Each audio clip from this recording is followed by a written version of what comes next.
Assalamualaikum warahmatullahi wabarakatuh. Perkenalkan, nama saya Sanina Abid, NIM 230606110012, Prodi Teknik Arsitektur Fakultas Sains dan Teknologi. Di sini saya akan mempresentasikan tugas dari mata kuliah Dasar Presentasi Arsitektur yang diampu oleh Bu Fiska Ramadhani Akbar. Jadi di sini saya akan menjelaskan tentang gambar-gambar arsitektural yang ada pada rumah Lava House ini. Rumah Lava House ini dibangun oleh arsitek Atelier Riri pada tahun 2021 dengan luas 390 meter persegi. Rumah ini terletak di Kecamatan Sleman, Yogyakarta, Indonesia. Bentuk dan nama dari rumah Lava House ini terinspirasi dari Gunung Merapi yang berada di dekat lokasi pembangunan rumah Lava House ini. Jadi, gambar-gambar arsitektural yang akan saya jelaskan diantaranya yaitu denah, side plan, layout plan, potongan, tampak, perspektif interior, perspektif eksterior, dan yang terakhir yaitu detail arsitektural pada bangunan tersebut. Gambar yang pertama yaitu denah. Denah yaitu potongan horizontal suatu bangunan yang dipotong kira-kira 1 meter dari lantai dasar suatu bangunan. Di dalam denah, kita bisa melihat tata letak ruangan yang ada pada dalam sebuah bangunan atau rumah. Dalam denah lantai 1, terdapat halaman rumah, garasi, ruang ART, taman, ruang utama yaitu ruang keluarga atau ruang tamu, serta kamar mandi utama dan kamar tidur utama. Pada denah lantai 2, terdapat rooftop, 3 kamar tidur, 2 kamar mandi, serta suatu bagian yang void yang menembus pada bagian taman pada lantai 1. Yang kedua yaitu side plan. Side plan yaitu gambar rencana atap atau proyeksi ortogonal tampak atas pada suatu tapak.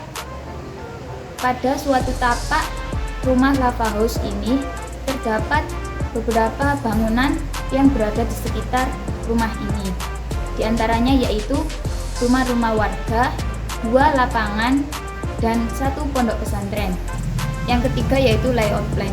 Layout plan yaitu gambar rencana lantai dasar atau proyeksi ortogonal potongan kira-kira 1 meter di atas lantai dasar suatu bangunan. Pada layout plan sama seperti side plan, tetapi tidak ada gambar rencana atap pada gambar layout plan tersebut, tetapi yang ada yaitu denah-denah dan suatu bangunan yang tidak beratap. Yang keempat yaitu tampak depan. Tampak depan yaitu wujud dari suatu bangunan 2 dimensi yang dilihat dari depan luar bangunan. Dari tampak depan bangunan ini, dari tampak depan rumah ini, terdapat sebuah keunikan dari bentuk dan material yang digunakan pada dinding lengkung pada rumah tersebut, yaitu penggunaan material beton yang di-finishing dengan material panel kayu yang disusun sedemikian rupa sehingga menjadi keselarasan dan estetika. Yang kelima yaitu tampak samping. Tampak samping adalah wujud dari sebuah bangunan 2 dimensi yang dilihat dari samping luar bangunan. Yang keenam yaitu potongan. Potongan yaitu suatu bangunan yang dipotong secara vertikal sehingga dapat menampakkan bagian-bagian dalam suatu bangunan. Dalam gambar 2 potongan ini, kita bisa melihat letak-letak kolom, tangga, serta ruangan-ruangan yang lain. Selanjutnya, yang ketujuh yaitu perspektif interior.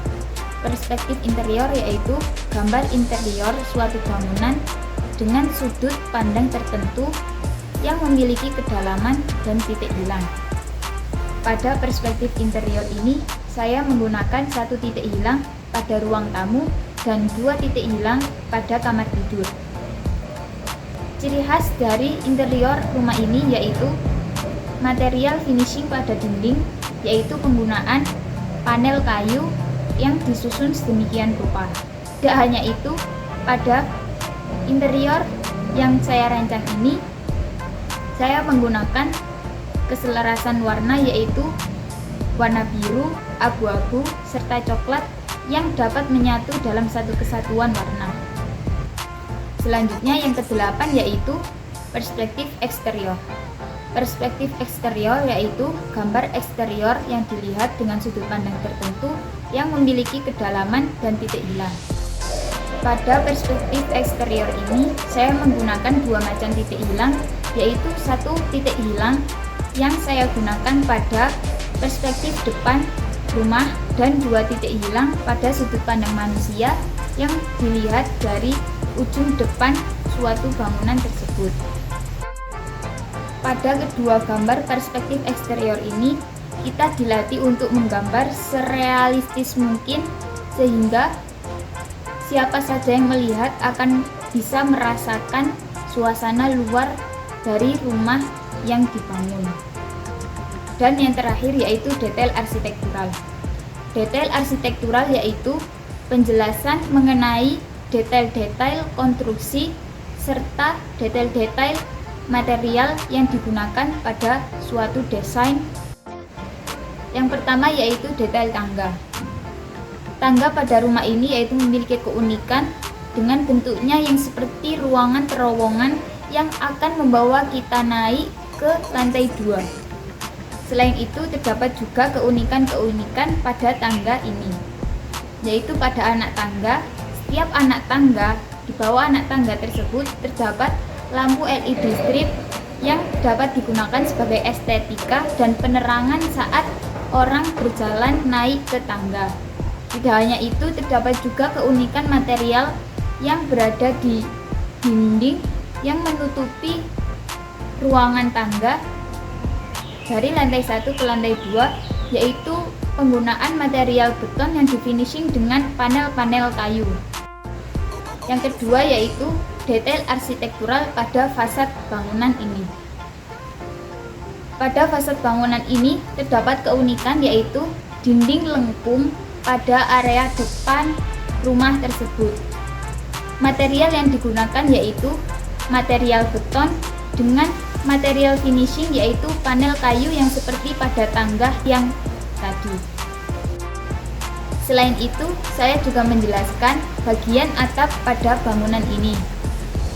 Bagian atap pada bangunan ini memiliki 3 komponen susun yang disusun sehingga menimbulkan keestetikaan tersendiri. Susunan pertama yaitu terdapat balok dari material beton yang difinishing dengan panel kayu. Selanjutnya pada bagian tengah yaitu terdapat besi WFI yang disusun berdiri dengan finishing cat warna biru. Setelah itu pada bagian atap menggunakan struktur baja ringan dan material atap genteng beton. Sekian presentasi dari saya. Apabila ada kesalahan kata maupun perbuatan, mohon maaf yang sebesar-besarnya. Sekian dari saya, terima kasih.